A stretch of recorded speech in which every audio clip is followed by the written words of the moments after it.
Salut tout le monde, aujourd'hui on se retrouve pour la preview du chapitre 58 de Boruto.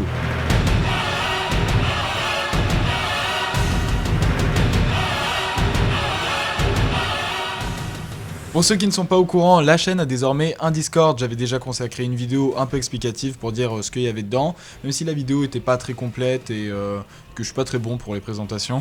Mais bon, personnellement, je suis hyper content de ce Discord. Vous pouvez remercier Kiaorus qui a vraiment tout fait. Enfin, franchement, il a fait un boulot incroyable. Donc, je vous invite au moins à jeter un œil parce que je suis personnellement trop content. Sinon, en plus du Discord, il y a aussi le Instagram que j'ai pas trop mis en avant, mais voilà, il y a le compte qui a un Instagram. Rejoignez le Discord et le Instagram, ce sera trop cool. On va pouvoir commencer le résumé du chapitre 57.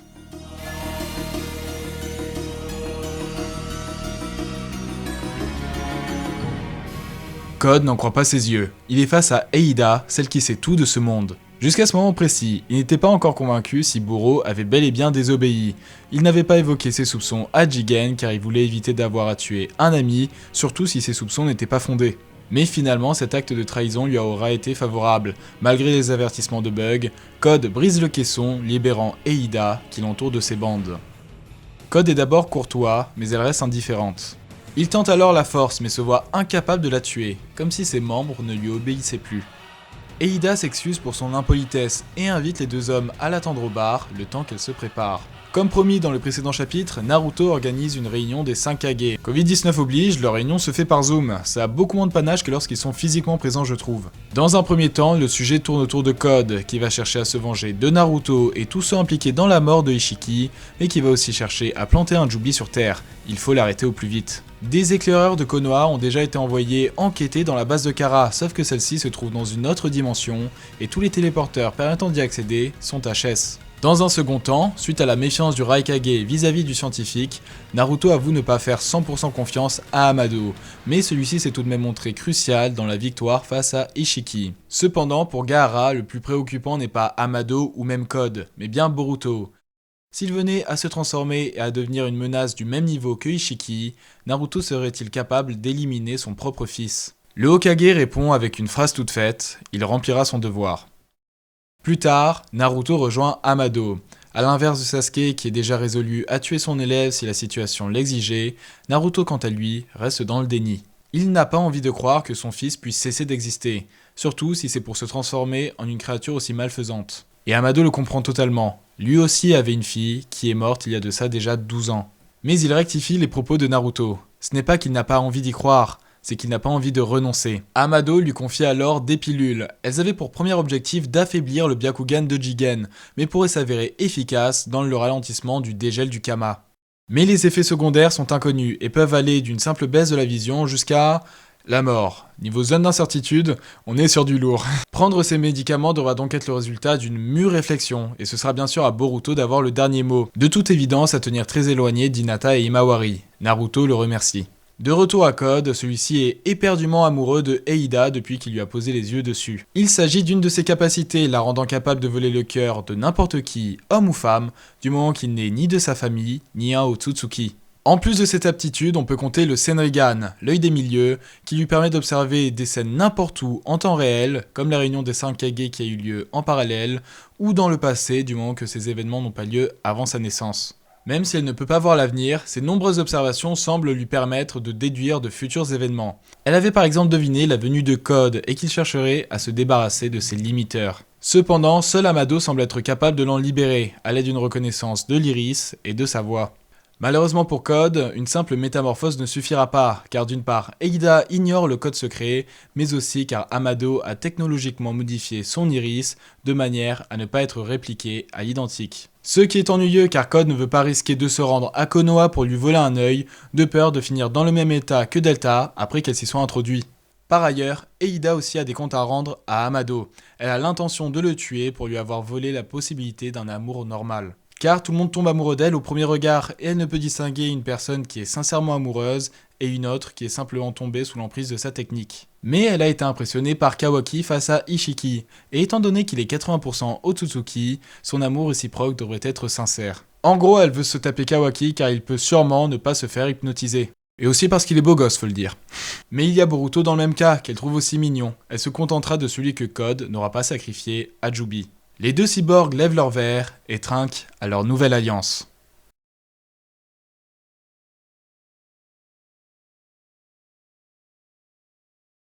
N'hésitez pas à me dire ce que vous avez pensé de ce chapitre, personnellement vraiment j'ai kiffé, même si j'ai quelques réticences que je vais énumérer tout de suite. Ça a été établi qu'on ne pouvait pas cloner d'objets complexes, donc ça fait sens qu'on ne puisse pas reproduire d'objets complexes à l'aide de métamorphoses, comme l'œil bionique de Amado. Mais c'est pas assez complexe un iris naturel? Un muscle capable de régler automatiquement l'ouverture de la pupille et qui arbore des motifs systématiquement différents sur chaque personne dans l'histoire de l'humanité. Et n'importe quel ninja serait capable de reproduire ça à l'identique, mais pas un œil robot.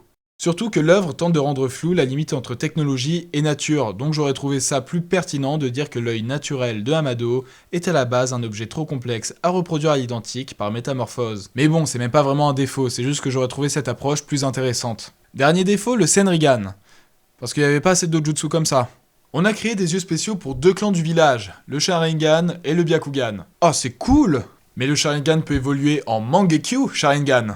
Oh, stylé! Mais il peut encore évoluer en Rinnegan. Ok. Mais bon, tout ça, c'est que des dérivés du Rinne Sharingan. Hein. Ok, mais là on a atteint le summum, y a rien au-dessus. Mais bon, on a fait pas mal d'évolutions pour le Sharingan, donc on s'était dit pourquoi pas faire des évolutions pour le Byakugan, et on a créé le Tensegan. Bon, c'est bon, on est équilibré, y a plus de nouveaux dojutsu. Mais attends, si on fait plein de mélanges, on pourrait obtenir un Jugan. C'est trop. Ah ouais, mettez un nouvel œil à Ishiki. J'abandonne. Et un autre là, la cyborg, quand c'est Eida. Ouais, c'est ça. Non mais sérieux, je suis seul à en avoir marre de cette abondance de dojutsu. Enfin surtout que c'est pas nécessaire, c'est pas comme si son pouvoir marchait quand elle regardait quelqu'un. Après je dis pas, son œil est vraiment stylé, mais bon, c'est encore un œil. En parlant du Senrigan, comment c'est possible que ce pouvoir permette à Eida de projeter sa conscience n'importe où, n'importe quand? Si c'est juste un Keki Genkai, bon c'est un peu cheaté, mais on a déjà vu des trucs similaires. Mais je pense plutôt qu'il s'agit là aussi d'une technologie de Amado. Certes, ce scientifique fait de la technologie extraordinaire jusqu'à un niveau cellulaire, mais bon, fabriquer des yeux permettant de projeter ta conscience à travers l'espace et le temps me semble un peu au-dessus de ses moyens. Comment aurait-il pu lier Eida à toutes ces personnes qu'elle observe? Naruto nous l'a rabâché, ce qui lie les êtres vivants, c'est le chakra. Mais du coup, concrètement, comment Amado est parvenu à lier Eida au chakra de toutes les personnes sur Terre, y compris Ishiki, et même ceux du passé? Si cette phrase vous dit quelque chose, c'est parce qu'on l'a déjà entendu. C'est la Terre qui concentre le chakra, les données, de tout ce qui a vécu sur la planète, y compris Ishiki. Je pense que Amado est parvenu d'une manière ou d'une autre à lier le Senrigan au chakra de la Terre. Le Senrigan serait simplement un moyen de lire les données du chakra de la Terre, un peu comme Neo pouvait lire les lignes de code de la matrice, pour revoir des événements passés ou observer des événements actuels, car tout est enregistré dans le chakra de la Terre. D'ailleurs, le design de ce personnage, surtout au niveau de ses yeux, arbore des lunes qui sont très évocatrices des Otsutsuki. Otsutsuki qui dévorent le chakra des planètes. Quant au fait qu'elle ne puisse pas lire ce qui se passe avant sa naissance, je pense que c'est simplement une volonté scénaristique pour la rendre moins puissante. Par exemple, comment pourrait-elle ignorer le code secret de Amado si elle ne possédait pas ce genre de limite? Donc, on peut imaginer que Amado ait créé ce code avant la naissance de Ida, ou bien qu'il y ait d'autres limites au Senrigan qu'on ignore, pourquoi pas. Son autre pouvoir, c'est le vol des cœurs, qui marche aussi sur les lecteurs du manga, parce que je sais pas vous, mais je kiffe son chara design. Pourquoi Amado aurait donné une telle capacité à Eida? Sûrement pour que Jigen tombe sous son charme et lui obéisse, mais il se serait rendu compte que cette technique ne fait pas effet sur les Otsutsuki. Mais on m'avait proposé une autre hypothèse, que Amado aurait prévu cet échec, et que la véritable cible de cette technique était en fait Boro. Eida est surcheatée, c'était obligé que Jigen veuille s'en débarrasser. Mais si Boro tombait sous son charme, Amado serait sûr que elle et ses Senrigan seraient en sécurité. Mais étant donné qu'elle aide Code à devenir un Otsutsuki et que Amado a passé tout le manga à essayer de se débarrasser d'eux, je me dis qu'il n'avait finalement peut-être pas prévu que Boro la conserve. La cible du vol des cœurs était peut-être bien Jigen tout compte fait. Toujours sur le vol des cœurs, ses limites. Jusqu'où va cette capacité? Car si par exemple Sasuke tombe amoureux, il n'aura aucun mal à la tuer, après tout il a déjà son neveu sur sa blacklist alors... à moins que son pouvoir contrôle carrément la cible. Cette capacité devra donc être davantage expliquée, surtout qu'on ne sait pas comment ça marche. Si c'est un genjutsu, est-ce que c'est ses yeux aussi qui permettent d'emprisonner les gens? Autre point sur Eida, c'est son âge. Elle refuse de divulguer son âge et donc jusqu'à combien d'années en arrière elle peut voir dans le passé, ou lire les données de la Terre si vous avez bien suivi. Perso, je lui donnerais aux alentours de 15-17 ans max, mais je suis pratiquement sûr que c'est pas ça. Ce serait bizarre de garder secret l'âge d'un personnage pour révéler qu'il a exactement l'âge qu'on lui donnerait. Aucun intérêt. Soit, Eida est plus âgée qu'elle ne semble l'être. D'ailleurs, le cliché des filles qui ne veulent pas dire leur âge, c'est moins fréquent chez les jeunes. Eida aurait donc accès à plus de savoir qu'on ne le pense. Elle ferait plus jeune parce que c'est simplement une apparence modifiable, un peu comme Tsunade qui fait 20 ans alors qu'elle en possède 60, parce qu'elle a été cryogénisée, ce qui explique qu'elle n'a pas pris une ride, ou parce que c'est sa capacité à rendre amoureux qui la rend attirante pour nos personnages. Soit, Eida est plus jeune qu'on ne le pense et j'opterais plutôt pour cette hypothèse. Comme par hasard, dans le chapitre où on nous cache son âge, donc quelque part une date de naissance, on nous révèle une date de décès. La fille de Amado est morte il y a de ça déjà 12 ans. Eida serait-elle une remplaçante de sa fille qui aurait donc aujourd'hui 12 ans? Pas impossible, cependant Delta aussi a un lien avec le vœu de Amado, et Amado veut sûrement ressusciter sa fille. Donc Delta et Ida seraient-elles toutes deux des remplaçantes de la fille de Amado? Peut-être, en tout cas je pense que Amado met des éléments en chacune d'elles qui lui rappellent son enfant. Après, je suis pas totalement convaincu de cette hypothèse, mais avoir une date cachée, la naissance de Eida, et une date révélée, la mort de la fille d'Amado, dans un même chapitre, pousse inévitablement à faire un lien entre les deux. Mais cette date de 12 ans peut correspondre à autre chose. La naissance de Boruto, les aventures de Naruto The Last, la mort de sa fille, certes, mais était-elle au moins humaine? Si oui, où est la mère? Amado avait-il d'autres enfants? Je vous invite à donner vos pistes en commentaire ou dans le salon théorie du Discord. D'ailleurs, la perte de sa fille laisse à penser que Amado était sincèrement inquiet pour Kawaki lorsque ce dernier était téléporté sur le champ de bataille, car il le considère comme un fils. Pendant toutes ces années, Jigen prétendait être le nouveau père de Kawaki, mais la véritable personne qui se souciait de lui n'était autre que Amado. En outre, les pilules de Amado, elles étaient censées affaiblir le Byakugan de Jigen, et elles sont censées pouvoir ralentir le dégel du Kama. Il n'y a aucun lien entre les deux. S'il y a un vrai fonctionnement, je suis tout oui, mais ça m'a l'air un peu forcé, à moins bien sûr qu'il s'agisse de placebo, comme l'avait théorisé Chris et Shuri. Mais Amado m'a l'air vraiment compréhensif vis-à-vis de Naruto et ses enfants. Même s'il a sûrement des plans derrière la tête, je pense qu'il voudrait éviter à quiconque de subir la même souffrance que lui a vécue en perdant la chair de sa chair. Ses intentions de ralentir le dégel du Kama seraient donc sincères, donc les pilules devraient marcher, et j'attends qu'on explique mieux leur fonctionnement. Enfin, je suis en train de me taper entièrement le manga pour la 3e fois, putain j'ai un problème. Et au cours de cette relecture, j'étais convaincu que la base de Kara se trouvait dans une autre dimension. Ils insistaient bien sur le paysage rocheux dans lequel se trouvait le QG. Or, des paysages uniquement rocheux et nuageux, c'est la description des planètes dévorées par les Otsutsuki. Donc la base pourrait se trouver là où était scellé Naruto, là où est enfermé Jubi, là où Momoshiki est mort, ou bien encore sur une autre planète. Mais le fait que le drone de Delta se soit rendu de Konoha au QG de Kara, je me suis dit « Ah bah non, leur base est peut-être sur Terre tout compte fait !» Et j'ai évoqué Jubi vite fait, mais on a vu que lorsqu'un Otsutsuki mourait, ses bâtons noirs disparaissaient. Étant donné que Ishiki est mort, Jubi n'est plus cloué au sol, et s'il faut, il est actuellement en train de foutre le bordel dans la dimension où il est, comme à son habitude. Sinon, qu'est-ce qui va concrètement se passer dans le chapitre 58? Je vais décaler ce que j'avais prévu qui ne s'est pas passé au 57 à celui-ci. Donc je pense que Boruto va se préparer à partir en entraînement avec Sasuke. Ce sera bien sûr en dehors du village, car qui dit entraînement dit perte de chakra, donc Momoshiki qui reprend le contrôle. Mais avant qu'il parte, Naruto va sûrement lui présenter les pilules. J'aimerais bien une conversation avec Hinata sur ce sujet, quel est son mot à dire? Elle est presque absente du manga et même son combat contre Momoshiki s'est fait hors champ. Quelques lignes de dialogue ne seraient pas le plus exigeant que l'on pourrait réclamer. Sinon, je ne pense pas qu'on verra une seule fois Code ou Eida dans le chapitre 58. On sait qu'ils préparent déjà un plan, donc je pense pas qu'on les reverra avant l'ellipse. D'ailleurs, j'ai une petite idée de leur plan, on en parle dans 5 minutes. Ensuite, Kawaki remplacerait Boruto dans l'équipe 7 comme je l'avais dit dans la précédente preview. Ils ont déjà fait équipe ensemble et ce serait stylé. Par contre, Mitsuki a confié qu'il ne participerait plus à des missions si Boruto n'était pas présent. Est-ce qu'il va faire exception à la règle? À voir. Le chapitre 48 se clouerait donc sur un Boruto qui quitte le village accompagné de son sensei pour un entraînement rude duquel il reviendra plus fort pour affronter Code, mais aussi Kawaki. Mais ça, il ne le sait pas encore.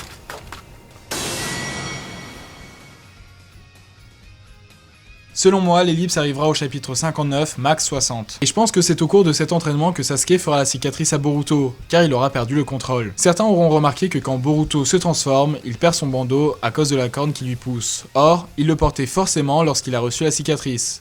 Conclusion, Boruto n'est même pas possédé lorsqu'il se fait crever l'œil. Sauf que vous avez oublié que Boruto a brisé la corne de Momoshiki, qui ne repoussera pas. À l'avenir, si Momoshiki reprend le contrôle, sa corne ne poussera pas, et Boruto gardera son bandeau sur le front au moment de recevoir la blessure par Sasuke. Beaucoup de vos théories quant à la suite du manga sont très intéressantes, mais aussi stylées soient-elles, ni Boruto ni Kawaki ne ressusciteront à travers personne pendant l'ellipse. Boruto ne ressuscitera ni à travers Sasuke, ce qui aurait pu expliquer qu'il porte ses habits dans la première scène, ni à travers son père qui se sacrifierait, ce qui expliquerait la phrase du futur Kawaki. La raison est toute simple, Boruto a toujours un Kama. Oui, il aurait pu ressusciter à travers l'un d'eux et se refaire poser un Kama par Code ou Kawaki, mais non. Il s'agit bien du Kama de Momoshiki et de personne d'autre, car Boruto peut toujours activer le Byakugan de Momoshiki. J'ai quelques autres arguments comme le fait qu'un nouveau Kama n'aurait pas eu le temps de se développer, etc. Mais je pense que c'est pas la peine de s'attarder dessus. Attention, je ne dis pas que Boruto posera son Kama sur personne. Je dis simplement qu'il en pose un ou non, il ne ressuscitera pas avant la première scène du manga. En parlant du Kama, j'ai quelques théories cruciales sur Code. Un moment ou l'autre, ça va pas coller avec Eida. Elle souhaite sortir avec Boruto ou Kawaki, et lui souhaite devenir un Otsutsuki. Sauf qu'un autre de ses objectifs est de tuer tous les responsables de la mort de Ishiki, Kawaki et Boruto compris. Et Eida en a sûrement conscience, donc qui va trahir l'autre en premier? À moins qu'il y ait une solution. Et si Code sacrifiait Boruto à Jubi pour devenir un Otsutsuki? Une fois Otsutsuki, Code ne serait plus sensible au charme de Eida, mais qui dit que Code n'était pas sincèrement amoureux d'elle. Il chercherait alors à devenir celui qu'elle aime en posant un Kama sur Kawaki. Ainsi, il devient un Otsutsuki et tue tous ceux sur sa liste, et Eida, elle, trouve l'amour en Code. De plus, on peut imaginer que Boruto pose un Kama sur Code avant de se faire sacrifier. Code n'aurait donc d'autre choix que de ressusciter à travers un réceptacle opérationnel tel que Kawaki. Pour résumer, je pense que Code va devenir un Otsutsuki et va chercher à se débarrasser de tous ceux de sa liste. Cependant, avant de se faire sacrifier, Boruto lui posera un Kama dessus, l'obligeant à ressusciter à travers le seul réceptacle opérationnel que l'on connaisse, Kawaki. D'ailleurs, pour info, Boruto n'est pas forcément un bon réceptacle. S'il faut, Momoshiki mourra au bout de 3 jours dans le corps de Boruto. Mais cela pose deux problèmes. De 1, comment Code deviendra un Otsutsuki? Je ne pense pas que la Terre sera détruite dans l'ellipse, car j'imagine mal nos protagonistes perdre, surtout à la moitié de l'histoire, et que Konoha a certes l'air détruit, mais rien à voir avec les planètes vidées de leur chakra. D'ailleurs, tout le monde l'a zappé, mais ces planètes dévorées sont surnommées Terre Rouge. Donc, quelle planète dévorée si ce n'est la Terre? Je vous l'avais dit dès la première preview de la chaîne, la dimension où s'est passé le combat contre Ishiki serait importante et réutilisée. Cette dimension dans laquelle s'était porté Boruto est sûrement une planète dont Momoshiki avait les coordonnées, mais il ne s'agit pas d'une terre rouge, étant donné qu'il y a de la végétation et donc de la vie. Cette planète était sur la liste de Momoshiki, des astres à dévorer. Code pourra dévorer le chakra de celle-ci avant de s'en prendre à la Terre et à toutes les autres planètes du cosmos. Cependant, deuxième problème, qui sacrifier au Jubi? Ce ne sera pas Boruto car il est toujours vivant après l'ellipse et qu'on a vu qu'il ne ressuscitera à travers personne. Ni lui-même après avoir posé un Kama sur Kawaki, car il est même pas Otsutsuki donc il peut pas poser de Kama. Donc Code ne deviendra pas un Otsutsuki avant la scène du futur. Et donc la seule personne capable de poser un Kama à Kawaki n'est autre que Boruto. Mais je suis vraiment convaincu que cette dimension où a été téléporté Boruto servira un moment ou l'autre de festin, de repas à Code pour devenir un Otsutsuki et elle deviendra une future Terre Rouge. Simplement ce ne sera pas avant la première scène du manga que Code pourra dévorer cette dimension. De retour aux pilules de Amado, à tenir très éloignées de Hinata et Himawari, sauf que l'une d'elles, de toute évidence la plus naïve, Himawari, en consommera sûrement. Soit on aura une Himawari en parfaite santé, ce qui permettra à Naruto de comprendre qu'il ne s'agit que de placebo et que le dégel de Boruto n'a pas du tout été ralenti. Amado aurait donc menti. Soit les pilules fonctionnent bel et bien et la petite Hima sera au bord de la mort. Je vous le dis tout de suite, j'ai aucune envie qu'il arrive quoi que ce soit à Himawari, mais ça rajouterait une tension et ça ferait écho à la phrase de Momoshiki, à sa prédiction qui dit « Tes yeux bleus te déposséderont de tout ». Donc si ces pilules marchent bel et bien, je pense vraiment que quelqu'un d'autre en dehors de Boruto consommera ces pilules et sera dans un état critique. En l'occurrence, la petite sœur de Boruto. Enfin, une nouvelle théorie sur le fonctionnement des Otsutsuki. Celle-là, je la dois à un abonné, Luciel Limpide. C'est la première fois que je le dédicace alors qu'il est là depuis presque le début et qui m'aide dans l'élaboration de la presque totalité de toutes les théories du tonnerre. Tous les Otsutsuki partagent la capacité de se téléporter. C'est grâce à ça qu'ils trouvent des planètes à dévorer. Mais comment ils les trouvent ? Normalement, pour se téléporter quelque part dans l'œuvre Naruto Boruto, il faut soit que notre technique soit liée à la dimension, comme Kamui, soit être lié à du chakra se trouvant là-bas, comme quand Sasuke trace le chakra de Naruto pour le rejoindre dans les dimensions, ou bien avoir les coordonnées de la dimension, comme quand Sasuke s'est rendu à la stèle Otsutsuki. Donc comment les Otsutsuki font pour trouver de nouvelles planètes à dévorer, sachant qu'ils ne correspondent à aucun des cas précédents? On sait que le chakra de tous les êtres vivants d'une planète sont liés au chakra de celle-ci. Et si le chakra de toutes les planètes était lié entre elles, comme une sorte de toile de chakra dans l'univers? Ainsi, à l'image d'Ishiki qui a trouvé Kawaki grâce au chakra de Naruto, les Otsutsuki trouvent de nouvelles planètes grâce au chakra des planètes qu'ils ont déjà dévorées. Dites-moi si cette histoire de réseau de chakras fait sens pour vous, et si le fonctionnement des Otsutsuki vous plaît, je vous redirige vers ma théorie sur les origines du clan. Je suis sûr qu'elle vous plaira, ou tout du moins, qu'elle vous surprendra. Sinon, s'ils avaient été mis de côté dans l'intrigue, les outils scientifiques ninja devraient faire leur grand retour, et je pense savoir précisément dans quelle mesure.